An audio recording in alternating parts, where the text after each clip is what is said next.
우리 한번 서로 한번 옆 사람과 인사하며 나가겠습니다. 잘 오셨습니다. 은혜 받읍시다. 오늘 저는 여러분과 함께 구원의 정석이라는 제목으로 함께 말씀을 나누기 원합니다. 오늘 저는 태어나서 처음으로 치과에서 신경치료를 처음 받았는데요. 신경치료 후에 통증이 있다는 사실을 알았더라면 오늘 치료를 안 받았을 텐데 오늘 통증이 있어서 오늘 설교하는데 조금 어려움을 겪었으니까 그래도 제 모습과 상관없이 은혜 주실 줄 믿습니다. 오늘은 바리새인 시몬의 집에서 식사하고 있는데 예수님에게 다가온 이 부정한 여인의 모습 속에서 이 구원의 정석이 무엇인지를 알아보기를 원합니다. 예수님께서 인정하시는 구원받은 자의 모습이 어떠한지를, 그러니까 정말 구원받은 자의 모습은 어떻게 하나님을 대하는지를 오늘 본문은 우리에게 알려주고 있습니다. 먼저 오늘 본문을 이해하기 위해서는 여러분 유대 사회에서 귀한 손님을 초청할 때의 이 문화를 이해해야 하는데요. 유대 사회에서는 귀한 손님을 초청할 때, 귀한 손님을 이렇게 초청할 때에 특별한 영접법이 있습니다. 손님을 영접하는 모습을 보면 손님을 대하는 그 주인의 마음이 어떠한지를 알 수 있었습니다. 자세를 통해서 마음을 알 수 있었다는 것이죠. 그렇다면 당시 유대 사회에서 귀한 손님이 초대될 때 어떻게 특별하게 그들을 맞이했을까요? 귀한 손님을 영접하는 이 세 가지 예법이 있었는데요. 첫 번째로는 입맞춤이었습니다. 주인은 손님의 어깨에 손을 얹고 평화의 입맞춤을 함으로써 손님을 존귀하게 여깁니다. 이 입맞춤을 통해서 사랑과 존경을 그 오는 손님을 향해서 표현했습니다. 두 번째로는 그때 유대 사회는 이 모래가 많고 흙이 많은 지대 아닙니까? 먼지투성이를 그 길을 걸어온 손님을 위해서 이 발 씻을 물을 준비해 두었습니다. 당시 유대 사회에는 어떤 신을 신고 있었냐면 샌들 아시죠? 샌들 형태의 신을 신었기에 외출하고 돌아오면 이 발에 먼지가 가득했습니다. 그렇기에 외출 후에는 집에 돌아와서는 발을 깨끗이 씻어야지만 상쾌함을 느낄 수 있었습니다. 그렇기에 손님이 찾아오면 발 씻는 물을 준비해 두는 것이 기본적인 배려였습니다. 아브라함이 먼 길을 걸어오는 천사들을 영접할 때도 창세기 18장 4절을 보면 물을 조금 가져오게 하사 당신들의 발을 씻으시고 나무 아래에서 씻소서라고 말씀하면서 아브라함은 정말 그들을 존귀히 여기고 또 배려하는 측면에서 그 천사들에게 가장 먼저 물을 준비해서 발을 씻도록 하였습니다. 이 손님을 영접하는 세 번째 예법은 향기 좋은 향료를 분향이라고 하죠. 분향하거나 머리에 붓는 것이었습니다. 이 손님의 소중함에 따라서 향료의 종류가 달라지는데요. 향료의 종류를 보면 그 주인이 손님을 어떻게 대하는지를 또 대하는 마음이 어떠한지를 알 수 있었습니다. 예수님 당시의 유대 사회에서는 귀한 손님들에게 입맞춤과 발 씻을 물과 향유로 그들을 영접했습니다. 이와 같이 영접하는 모습을 보면 손님을 어떤 마음으로 대하고 있는지를 알 수 있었다는 것이죠. 이러한 문화적인 관점에서 오늘 본문을 이해해야 합니다. 오늘 본문은 바리새인 시몬이 예수님을 초청하여서 식사하는 장면으로 시작됩니다. 그런데 식사 도중에 초대받지 않은 한 여인이 갑자기 예수님 앞에 나타납니다. 이 여인의 등장으로 말미암아 바리새인 시몬은 복음 앞에 서게 되는데요. 그런데 문제는 오늘 본문에 등장하는 이 여인이 지역 사회로부터 죄가 많은 여인으로 낙인된 사람이었습니다. 부정한 여인이었다는 것이죠. 많은 주석가들은 이 여인을 향해서 창녀라고 보지만 분명하진 않습니다. 확실한 것은 이 여인의 인생은 비참했으며 사람들에게 부정한 자로 취급받아서 살아 있었으나 죽은 자와 같이 살았습니다. 그런데 이 여인은 세리와 죄인의 친구가 되어주시는 예수님을 통해서 죽은 인생에서 다시 살아남을 경험합니다. 그런데 사람의 눈에는 여전히 부정하였던 이 여인이 아무 집이 아닌 바리새인 집에 예수님을 만나기 위해서 시몬의 집으로 불쑥 들어온 겁니다. 이때에 이 여인이 예수님께 불쑥 들어와서 여인이 했던 행동에 오늘 주목해 볼 필요가 있습니다. 사람들의 시선도 개의치 않고 예수님을 향해서 정말 용기 있게 나타납니다. 그런데 이렇게 과감하게 나타났던 이 여인이 예수님을 만나는 순간 모습이 달라집니다. 예수님을 만나기 위해서 정말 모든 사람을 뚫고 심지어는 그를 정말 가장 정죄하였던 바리새인의 집에까지 들어왔는데요. 막상 예수님을 만나고 보니 어떻게 됩니까? 감히 예수님 앞으로 나가지 못합니다. 정말 예수님을 만나기를 정말 꿈꾸면서 고민해서 정말 자신을 가장 정죄했던 바리새인의 집에 들어왔는데요. 그런데 막상 들어오고 나서 이 여인의 행동이 조금 이상합니다. 이 여인은 예수님을 만나기 위해서 나왔는데 예수님 앞에 감히 나가지 못합니다. 그럼 어디로 갑니까? 우리 누가복음 7장 38절 말씀을 같이 다시 한 번 더 읽어보도록 하겠습니다. 읽겠습니다. 시작. 예수의 뒤로 그 발 곁에 서서 울며 눈물로 그 발을 적시고 자기 머리털로 닦고 그 발에 입 맞추고 향유를 부으니. 아멘. 여러분, 정말 모든 눈총과 시선을 뚫고 예수 앞에 나왔습니다. 근데요, 이 여인의 행동을 보니까 감히 예수님께 나아가지 못하고 어디에 서냐면 오늘 성경에 보니까 예수의 뒤로, 아니 그 엄청난 시선과 바리새인이라고 하는 어마어마한 이 어려움을 뚫고 용기 있게 불쑥 나왔는데 막상 예수 앞에 나왔더니 예수 앞에서는 어떻게 합니까? 예수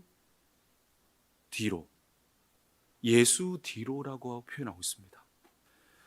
예수님을 만나러 나온 이 여인은 예수님 앞으로 감히 앞으로 나가지 못한 채 예수님의 뒤로 서게 됩니다.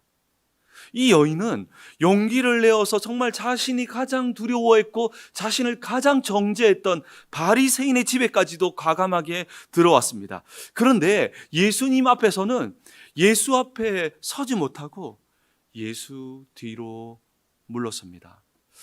저는 이 장면을 묵상하면서 굉장한 감동을 받았습니다. 이 여인이 예수 앞으로 나아가기까지 얼마나 많은 갈등이 있었겠습니까? 그리고 예수 앞으로 차마 나가지 못하고 예수님의 뒤로 가는 이 여인의 마음은 어떠했을까요? 라고 묵상해 보니까 참 주는 감동이 컸습니다. 이 여인은요, 예수님의 뒤로 갑니다. 아니, 예수님을 만나러 왔다면 앞으로 가서 짜내야 할 건데 예수님의 뒤로 가서 먼지로 가득한 예수님의 발을 보며 눈물을 흘립니다. 이 여인은 차마 예수님의 얼굴을 쳐다보지도 못합니다. 그녀는 신체 중에 가장 낮고 낮은 먼지 가득한 예수님의 발에 파묻혀서 통곡하며 눈물을 흘립니다. 예수님의 얼굴을 쳐다보지도 못한 채 고개를 숙인 채 예수님의 발을 보며 통곡하는 이 여인. 이 여인의 모습과 성경의 또 다른 모습이 오버랩되는 장면이 있습니다. 그 장면은 어떤 장면이냐면 예수님께서 비유로 말씀하신 성전에서 기도하는 바리새인과 세리의 기도입니다. 여러분 이 말씀 아시죠? 바리새인은 당당하게 성전 중심에서 화려하게 아름답게 기도합니다. 그런데 이 세리는 성전 구석에서 기도하는데요, 어떤 자세로 기도합니까? 누가복음 18장 13절을 보면요, 이렇게 말하고 있습니다.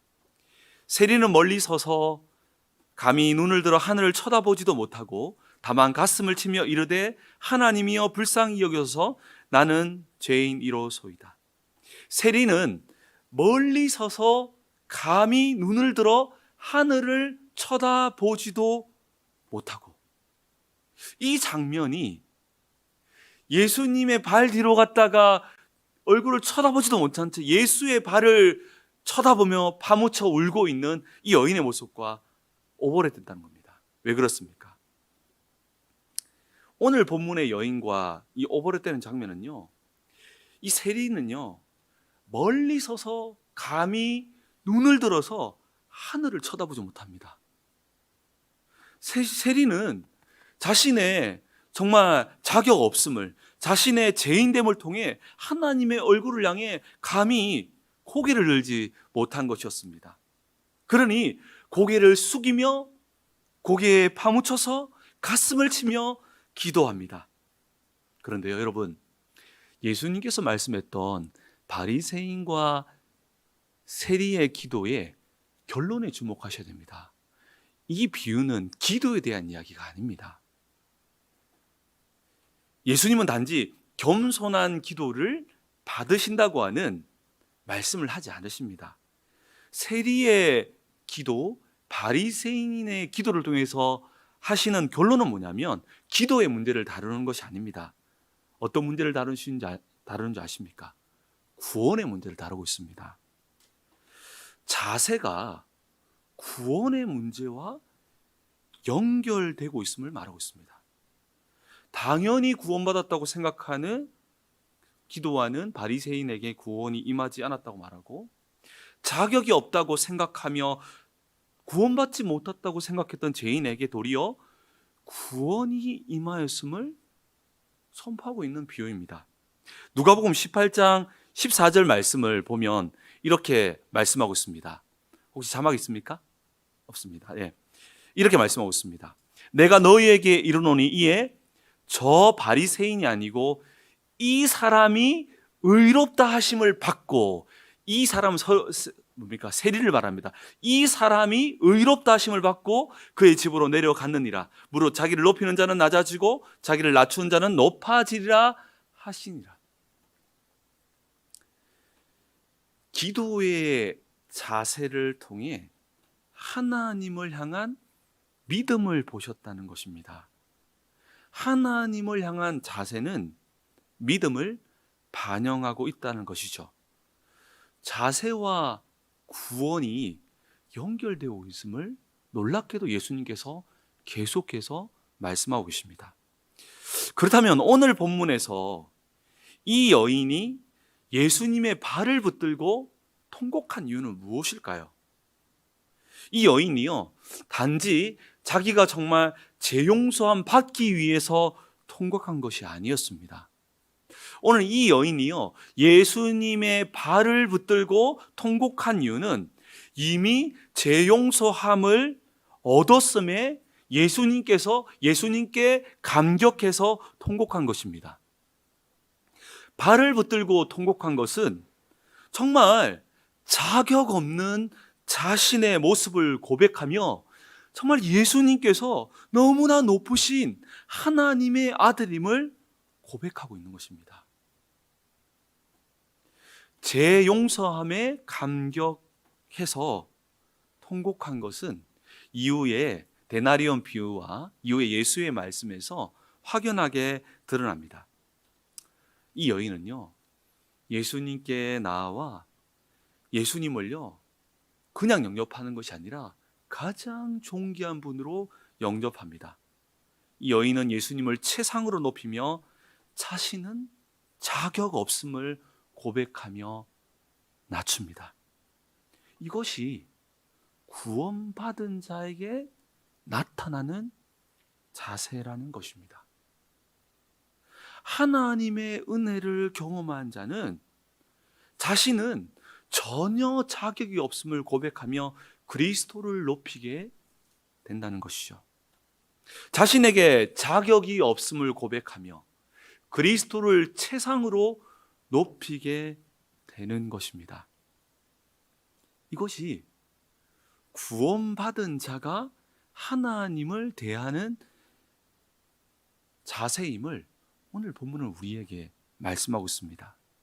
이 여인은 자신에게 자격 없음을 고백하며 예수님을 하나님의 아들로 높이는 모든 장면이 바로 예수님의 발에서 시작되는 것입니다. 이 여인은요, 정말 사람의 신체 중에 그 당시에 유대사회 신체 중에 가장 낮고 낮은 이 발만, 예수님의 발만으로도 충분했다는 겁니다. 마치 예수님의 옷자락만으로 충분하다고 말했던 그 혈류증의 여인처럼 예수님의 발만으로도 충분하다는 겁니다. 이 여인은 예수의 발을 붙들고 자신에게 자격 없음을 고백하며 예수님을 하나님의 아들로 높이는 것입니다. 그녀는 예수님의 발에 입을 맞추며 자신의 눈물과 머리카락으로 예수님의 발에 먼지를 닦아냅니다. 그 후에 이 여인은 감히 예수님의 머리에 향유를 붓지 못하고 발에 향유를 붓습니다. 이 여인이 예수님의 발을 중심으로 당시에 유대 사회에 우리가 초반에 살펴보았던 가장 귀한 손님을 영접하는 법을 예수님의 발을 중심으로 예수님을 영접하는 최고의 예의를 보인 것입니다. 당시 유대 사회는 귀족이나 부유한 사람들이 외출을 하면 돌아오고 나면 부유한 사람들은 종들이 와서 발을 씻겨줍니다.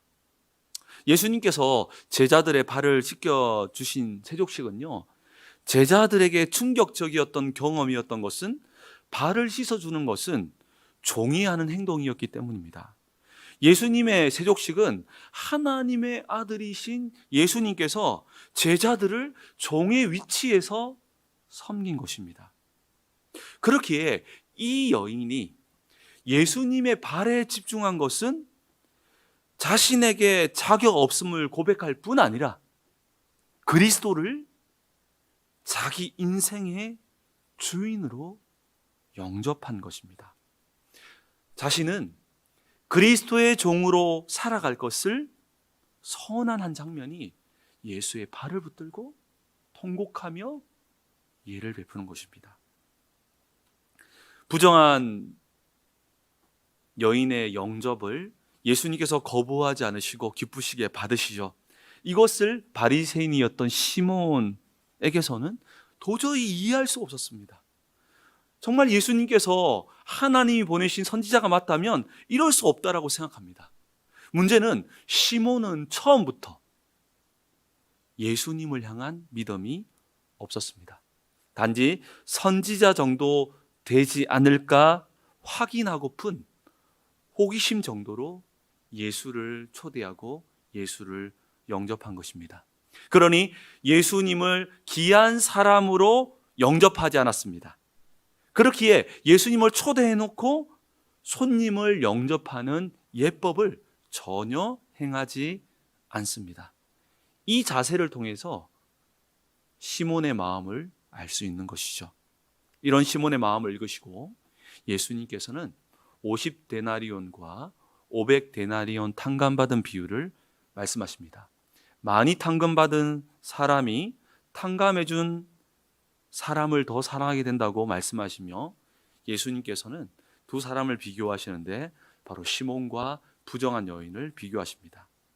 예수님은요, 첫 번째로 이 두 사람을 비교하면서 예수님을 영접하는 두 사람의 자세를 비교하시면서 이 탕감 많이 받은 자가 부정한 여인임을 말씀하시는데요.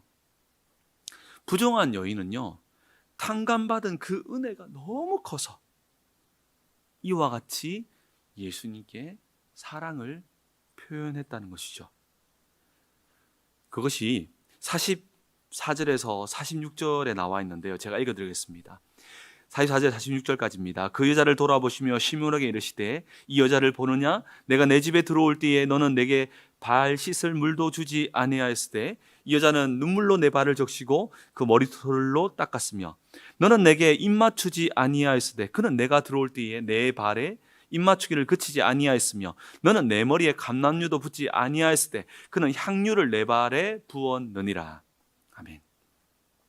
예수님께서 예수님을 영접하는 이 두 사람의 모습을 비교하고 계시는데요.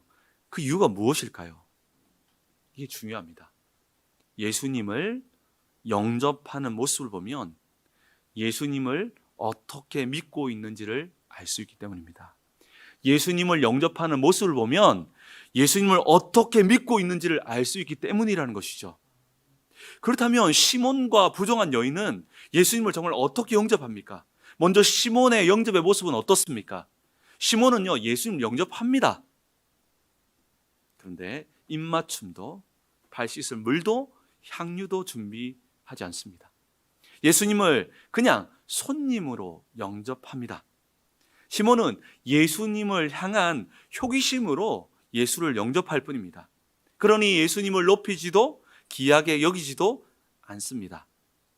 자신의 자격 없음을 고백하지도 않죠. 시몬은요, 예수님께서 하나님의 아들 되심을 처음부터 믿지 않았습니다.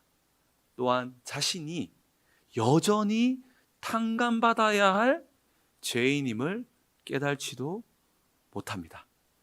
이런 시몬을 향해서 500데나리온 비유를 말씀하신 겁니다. 그렇다면 이 부정한 여인의 영접 모습은 어땠습니까? 부정한 여인은요, 시몬과 근본적으로 예수님을 영접하는 모습이 달랐습니다. 부정한 여인은요, 예수님에게 발 씻는 물 정도가 아니라 자신의 눈물로, 자신의 머리털로 예수님의 발에 먼지를 닦습니다. 당시에 이 여자의 머리카락은요, 정말 최고의 여자로서 최고의 권위며 가장 소중한 부위였습니다. 그 부위로 예수의 발에 먼지를 닦습니다. 그리고 감히 예수의 얼굴에 입 맞추지 못하고 예수의 발에 입 맞춥니다. 그리고 가장 귀한 향유를 감히 머리에 붓지 못하고 예수의 발에 붓습니다. 자신을 용서해 주신 예수님 앞에 자격 없음을 고백하며 그분에게 사랑을 고백한 것입니다. 바로 부정한 여인이 바로 많이 탕감받은 사람으로서 예수를 사랑하게 된 것입니다. 오늘 본문은 예수님을 영접하는 모습을 통해 그들의 믿음을 예수님께 드러내십니다. 우리는 일반적으로 영적인 것만 이야기를 많이 하는데 예수님께서는요, 도리어 영접하는 그 자세, 모습을 통해서 그들의 믿음을 단정하시고 이야기하시고 구원을 선포하십니다. 그들의 구원이 예수님을 어떻게 대하는 자세를 통해서 드러났다는 것이죠. 자세를 통해 믿음이 드러났으며 자세가 곧 믿음이라고 하는 진리를 말씀하고 있습니다. 분명한 것은 시몬도 부정한 여인도 모두 다 예수를 맞이하며 영접합니다. 그러나 시몬은 호기심으로 예수를 영접하며 부정한 여인은 하나님의 아들로 영접합니다. 예수님께서는 이러한 영접하는 모습을 통해서 두 사람의 믿음을 드러내시는데요, 시몬의 믿음은 가짜였고 이 여인의 믿음은 진짜였음을 드러내십니다. 47절 말씀을 보니까 이렇게 말씀하고 있습니다. 이러므로 내가 내게 말하노니 그의 많은 죄가 사하여졌도다. 이는 그의 사랑함이 많음이라. 사함이 받은 일이 적은 자는 적게 사랑하느니라. 여러분 정말 주님 사랑하십니까? 여러분 자세를 한번 돌아보십시오. 이게 오늘 우리에게 된다는 이야기입니다. 우리 마음은 막 뜨거운데 여러분의 하나님을 대하는 자세, 여러분의 자세를 돌아보라는 겁니다. 예수님께서는 그녀의 행위가 재용서 받음에 대한 사랑의 행동이라고 선포합니다. 구원받기 위해 한 행동이 아니라 구원받았기 때문에 한 행동이었음을 보여주는 것입니다. 그녀가 예수님을 통해 재용서를 받았기에 여전히 자격 없음에 감격하며 예수님을 사랑한 행동이었다는 것입니다. 부정한 여인의 오늘 본문에서 한 행동은 재용서받았기에, 예수님께 재용서받았기에 한 행동이었고, 재용서받은 자가 그리스도를 대하는 자세라는 것입니다. 은혜를 경험했기 때문에 한 행동임을 누가복음 7장 50절에서 드러내고 있는데요. 7장 50절은 이렇게 말씀하고 있습니다. 우리 한번 같이 한번 읽어볼까요? 50절 말씀 같이 읽겠습니다. 시작.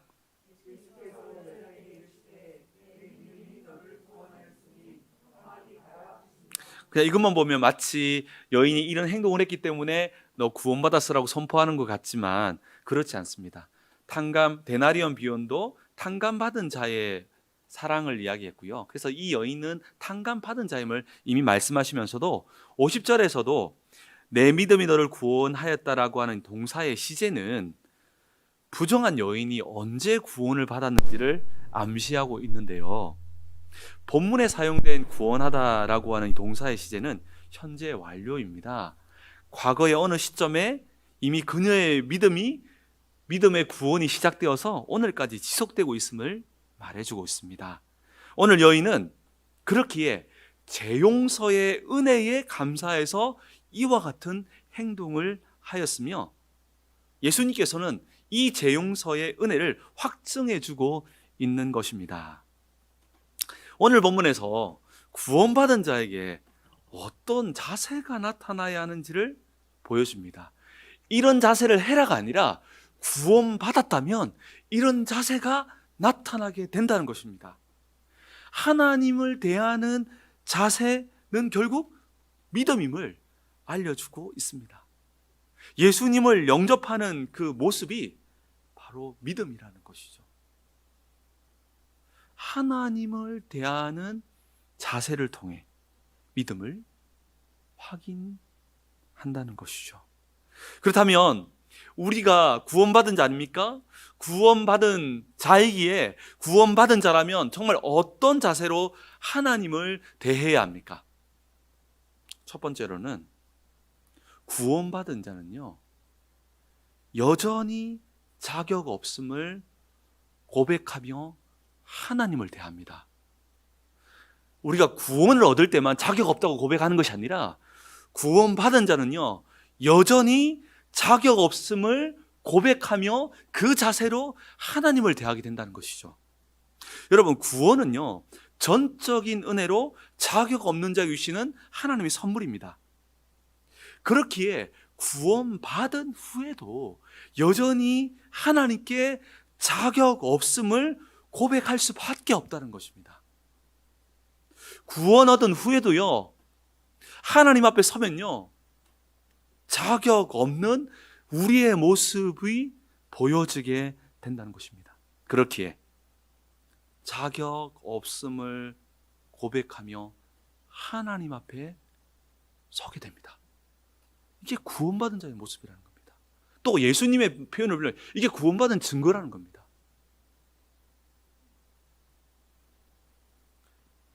자격 없음을 고백할 때 우리가 받은 이 구원에 감격할 뿐 아니라 하나님께 영광을 돌리게 되죠. 하나님의 우리의 모든 것이 실패하고 넘어지고 다 잃는다 할지라도 그냥 하나님의 자녀된 이 신분 자체가 우리에게는 감격이 된다는 것이죠. 당연한 것이 아닌 감격이 된다는 것입니다. 그런데 교회 안을 보면 어느 순간부터 너무 당연한 것이 되어버렸고 우리 안에는 불평과 불만과 이 감격들이 사라지는 것들을 지켜볼 수 있습니다. 이것은 영적으로 병들었거나 처음부터 구원이 시작되지 않았음을 말하고 있는 것입니다. 오늘 본문에서 부정한 여인은 어떻게 합니까? 정말 그 구원받은 감격으로 모든 사람들의 시선을 다 뚫고, 심지어는 여러분 아시죠? 정말 부정한 여인에게 바리새인들이 어떻게 했는지. 근데 바리새인 집을 뚫고 들어와 버립니다. 그런데요, 예수 앞에서 이 여인은 어떻게 합니까? 발 뒤에 섭니다. 발 뒤로 갑니다. 이게 무슨 말입니까? 자격 없습니다. 자격 없습니다. 그리고 통곡합니다. 그리고 발을 붙들고 예수님께 사랑을 표현합니다. 저는 발만으로 충분합니다. 이것이 이 여인이 죄 용서 받았음에도 죄 용서 받은 것이 당연한 것이 아님을 고백하는 것입니다. 여전히 구원받을 자격이 없음을 고백하며 감격하는 것입니다. 그런데 놀랍게도요, 세리의 기도와 오늘 여인의 이 자세를 보며 이것이 구원이다라고 예수님께서는 선포하고 있음을 우리는 성경의 소리에 귀를 기울여야 합니다. 세리의 기도에서도요, 정말 하나님 볼 때는 구원을 받았지만 여전히 어쩔 줄을 몰라하며 자격 없음을 고백하며 고개를 들지 못하며 나아갔던, 이건 단지 구원의 확신이 없다 이런 이야기가 아니에요. 구원을 받았음에도 여전히 자격 없음을 고백하며 고개를 들지 못하는 그 세리를 향해서 이 사람이 의롭다 한다. 여러분, 우리는요, 죄사함을요, 하나님의 자녀됨을요, 당연하게 받아들이는 것이 아니라 감격하는 겁니다. 자격 없음을 항상 고백하며 하나님을 대하는 것이 바로 구원받은 자에게서 나타나는 자연스러운 모습이라는 것입니다. 하나님 앞에 철저히 자신을 낮추게 된다는 것이죠. 왜냐하면 자격이 없기 때문입니다. 사랑하는 성도 여러분, 오늘 본문은 하나님을 대하는 자세가 우리의 믿음임을 알려주고 있습니다. 우리는 하나님께 자격 없는 자로 서야 합니다. 우리가 받은 제사함과 구원은요, 당연한 것이 아닙니다. 자격 없는 우리에게 선물로 주신 것입니다. 이것이 바로 우리가 하나님을 대하는 우리의 자세가 되어야 하는 것입니다. 구원받은 자는 여전히 자격 없음을 고백하며 하나님을 대해야 합니다. 이때 비로소 진정한 하나님과의 관계가 회복됩니다. 이때 비로소 진정한 예배가 회복됩니다. 이때 비로소 진정한 은혜의 능력이 우리의 삶의 연장에 시작됨을 믿으시기 바랍니다. 우리 역시 예수의 발 뒤에 서야 할 때가 있습니다. 예수님의 앞에 설 수도 있고 얼굴을 쳐다볼 수도 있지만 예수의 발 뒤에 서야 할 때가 있다는 것입니다. 수모라는 말이 아닙니다. 우리에게 자격 없음을 고백하며 철저하게 주님만을 의지하는 삶을 살아야 한다는 것이죠. 우리는 우리에게 정말 자격 없음을 고백하며 겸손하게 설 수밖에 없는 것이 바로 우리의 구원이라는 것입니다.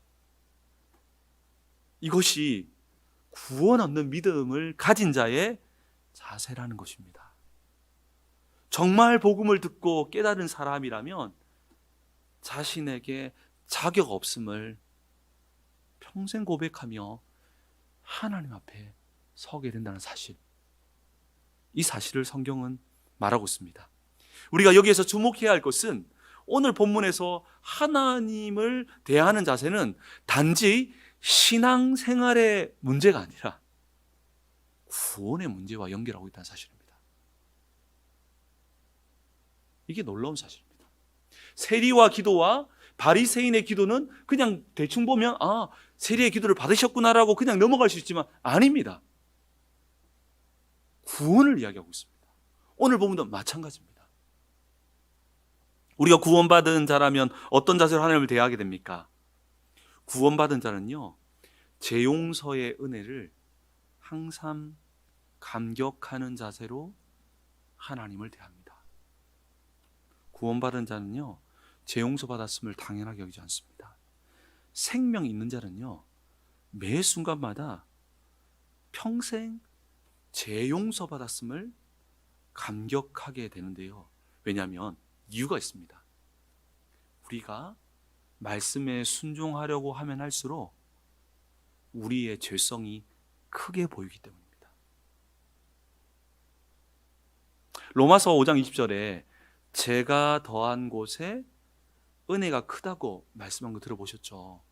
바꿔 말하면요, 구원받은 자는요, 우리가 넘어지고 죄를 지을수록 제 용서의 은혜에 감격하면서 그 감격의 힘을 가지고 죄에 깊이 들어가는 것이 아니라 그 감격의 힘을 가지고 죄에서 벗어나고 해방을 받고 죄를 짓지 않게 되는 것입니다. 그렇게 구원받은 자는 죄 용서의 은혜에 항상 감격하며 하나님 편에 서게 되는 것이죠.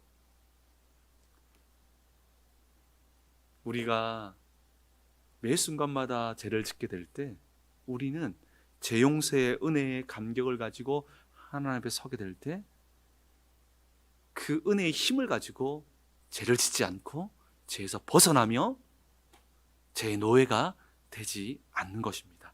그렇게 구원받은 자는 항상 죄 용서의 은혜에 감격해서 하나님을 대한다는 것입니다. 오늘 본문의 여인이 예수님께 나온 것은 죄 용서 받기 위해서가 아닙니다.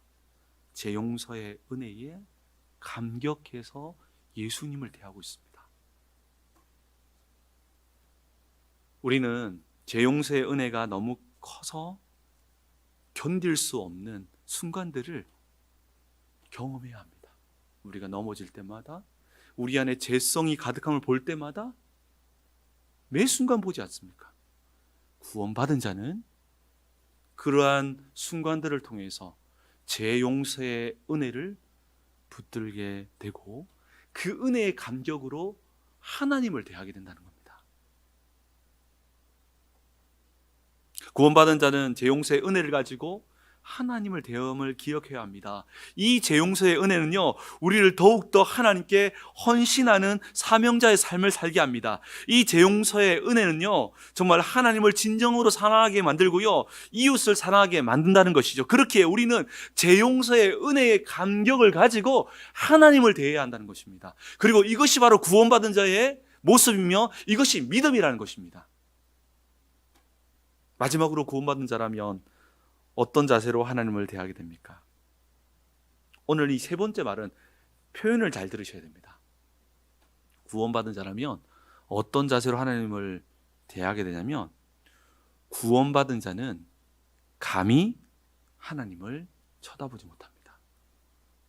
자, 이 말을 표현을 잘 이해하셔야 돼요. 그냥 하나님을 쳐다보지 못한다는 이야기가 아니라 감히 하나님을 쳐다보지 못합니다. 하나님과 거리를 두라는 말이 아닙니다. 하나님을 아주 존귀하게 여기게 된다는 것이죠. 너무 존귀해서, 우리 찬양도 있지 않습니까? 그 예수의 이름이 너무 존귀해서 함부로 부를 수 없다라는 찬양 있지 않습니까?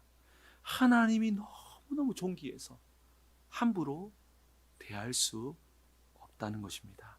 오늘 부정한 여인은 예수님의 얼굴을 함부로 쳐다보지도 못했습니다. 아니, 감히 쳐다보지도 못했습니다. 이건요, 그냥 단지 예수님이 무서워서가 아닙니다. 어떤 마음입니까? 예수님이 너무 존귀하니까 예수의 발만으로도 충분하다는 겁니다.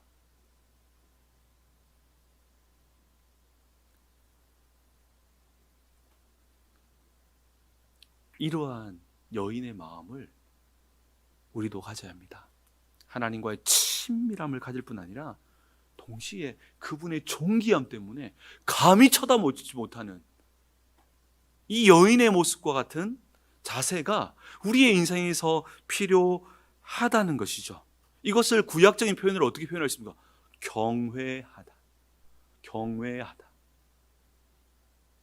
이것이요. 오늘 뭡니까? 오늘 설교는요, 단지 하나님을 감히 쳐다보지 맙시다. 아니면 재용의 은혜를 기억합시다. 아니라 구원받은 자는 이와 같은 자세로 하나님을 대한다. 구원과 관련된 메시지이기 때문에 우리는 이 예수님의 이 메시지를 기억하고 돌아보면서 나에겐 정말 그런 자세가 있는지, 그렇게 대하고 있는지, 내겐 정말 구원의 믿음이 정말 나타나고 있는지를 고민해 보아야 합니다. 시간이 지날수록 교회 안에는, 또 한국 교회 안에는, 세계 교회 안에는 값싼 은혜들이 우리도 모르는 사이에 우리의 구원관을 뒤흔들 때가 있습니다. 구원의 은혜는 반드시 열매를 맺게 되고 하나님을 대하는 자세까지도 반드시 바꾸게 된다는 것을 오늘 본문은 말하고 있습니다. 우리는 정말 오늘 말씀을 통해서 정말 우리는 구원받은 자로서 하나님을 대하는 온전한 자세를 회복함으로 그 속에서 구원의 감격과 확신을 회복하게 되기를 예수 그리스도 이름으로 축원합니다.